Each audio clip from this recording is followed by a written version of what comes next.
एक महीना पहले उड़ानें बंद कर चुकी गो फर्स्ट एयरलाइन से जुड़ी आज 3 बड़ी खबरें आई। पहली खबर ये थी कि डीजीसीए से अनुमति मांगी है एयरलाइन ने नए सिरे से उड़ान शुरू करने के लिए। गो फर्स्ट ने डीजीसीए को बताया कि वे 22 विमानों के साथ नए सिरे से उड़ान भरने के लिए तैयार है और रोजाना 152 उड़ानों का संचालन कर सकती है।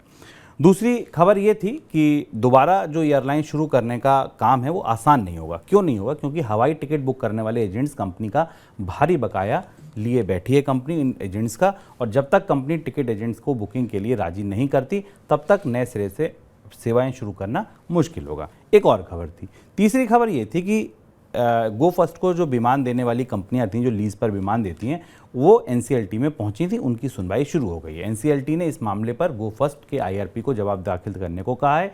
विमान लीज पर देने वाली कंपनियों को गो फर्स्ट से अपने विमान छुड़ाने हैं और इसकी मांग वो लगातार कर रही हैं। सर, अब सबसे पहला सवाल ये कि नया प्लान जो आया है जिसमें बोला गया 22 उड़ानों के साथ हम तैयार हैं, सबसे बड़ा पेंच क्या है इसका? सबसे बड़ा पेंच है कि क्या गो फर्स्ट के पास या वाडिया समूह के पास इस उड़ान को चलाए रखने के लिए पैसा है कि नहीं है। और जब बैंक्रप्सी के जो दस्तावेज फाइल किए गए थे दिवालियापन की अदालत में एनसीएलटी में, उसके आंकड़ों को जब खंगाले तो आपको दो महत्वपूर्ण चीज़ें मिलती हैं। और जो ये दोनों महत्वपूर्ण तथ्य हैं, शायद डीजीसीए जो भारत का एविएशन रेगुलेटर है वो इन तथ्यों की रोशनी में ही गो फर्स्ट के बारे में फैसला लेगा। पहली चीज़ ये कि इस एयरलाइंस को रोज कैश एंड कैरी बेसिस पे चलाने के लिए 12 करोड़ रुपए के खर्चे की ज़रूरत है। यानी अभी जो मौजूदा प्लान है और जो 22 उड़ान विमानों के साथ जो उड़ान शुरू होनी है उसमें गो फर्स्ट को 12 करोड़ रुपए पर डे का खर्च करना पड़ेगा कैश एंड कैरी बेसिस पे। यानी वो तत्काल पेमेंट करेगी तब उसको ऑयल मिलेगा, एटीएफ मिलेगा और बाकी जो सुविधाएं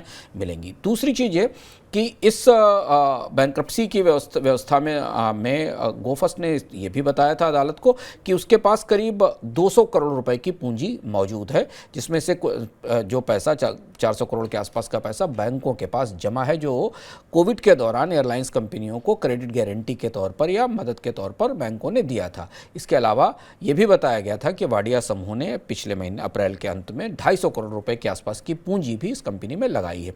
यह दुविधा ये कि जो बैंकों के पास पड़ा हुआ पैसा है गो फर्स्ट का, उसे बैंक रिलीज करेंगे कि नहीं, ये बड़ी समस्या है। क्योंकि ये बात लगातार चल रही है कि बैंकों का कहना है कि कंपनी डिफॉल्ट हो चुकी है, उसे 11,400 करोड़ रुपए बैंकों के ओवरऑल कर्ज में चुकाने हैं, जिसमें कि पूरा डेट है और इसमें बड़ा हिस्सा बैंकों का है। इसे चुकाने के लिए बैंकों की जो डिपॉजिट्स हैं वो सब होल्ड पर रख लिए गए हैं। गो फर्स्ट ने बैंक के डिपॉजिट्स होल्ड पर रखे हुए हैं। तो अगर बैंक्रप्सी अदालत बैंकों से वो पैसा रिलीज कराने के लिए कहती है या गो फर्स्ट को पैसा मिलता है तभी इसकी उड़ानें शुरू हो पाएंगी। तो पूंजी की समस्या बनी हुई है। दूसरा जो पेंच है वो ये है कि क्या अभी तक गो फर्स्ट इस पूरी प्रक्रिया में दिवालियेपन से उबरने का कोई बहुत ठोस प्लान एनसीएलटी के सामने पेश नहीं कर पाई है। ये भी एक बात है। तो डीजीसीए शायद ये भी सोचेगा कि अगर इसे तात्कालिक तौर पर शुरू कर दिया जाएगा तो क्या इसके आधार पर कंपनी वास्तव में उबर पाएगी, इसको कोई बेल आउट मिलेगा, कंपनी के जो प्रमोटर्स हैं वो इतना पैसा ला सकते हैं कि कंपनी को वापस उबारा जा सके।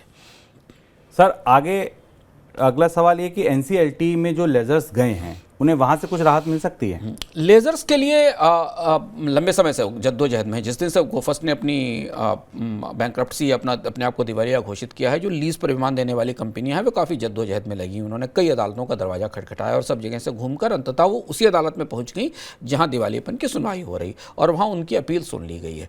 यहाँ उन्होंने 2 बड़े तर्क रखे हैं जिस पर अदालत का फैसला आएगा तो हमें पता चलेगा और अपने आप में फैसला शुभ नज़ीर भी बनेगा।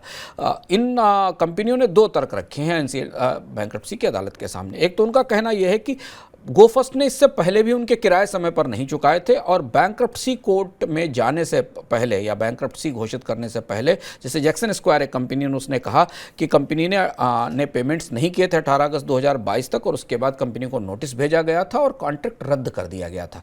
यानी बैंक्रप्सी में जाने से पहले कंपनी का कॉन्ट्रैक्ट, जो लीज पे देने वाली कंपनी थी उसका कॉन्ट्रैक्ट रद्द हो चुका था। इसी तरीके की एक शिकायत, इसी तरीके का एक तथ्य दूसरी लीज कंपनी के तौर से रखा गया है। तो अब यहाँ अदालती पेच है कि क्या ये बैंक्रप्सी से पहले ही लीज कंपनियों को पैसे नहीं मिल रहे थे इसलिए वो विड्रॉ हो रही थी। अगर ये बात मानी जाएगी तो फिर शायद अदालत विमान लीज पर देने वाली कंपनियों को विमान देने की छूट दे सकती है। लेकिन गो फर्स्ट के शुरू होने में एक बड़ा पेच ये भी है, डीजीसीए ये भी इंतज़ार करेगा कि एनसीएलटी की अदालत इन जहाज़ों के बारे में क्या फैसला सुनाती है? इन जहाज़ों में इनकी कंपनियों को वापस लेने की छूट दी जाती है या फिर इन्हें गो फर्स्ट के पास ही बने रहने दिया जाता है? ये दूसरा बड़ा पेंच है जिसके बाद ही शायद गो फर्स्ट की उड़ानों के शुरू होने की संभावना बनेगी।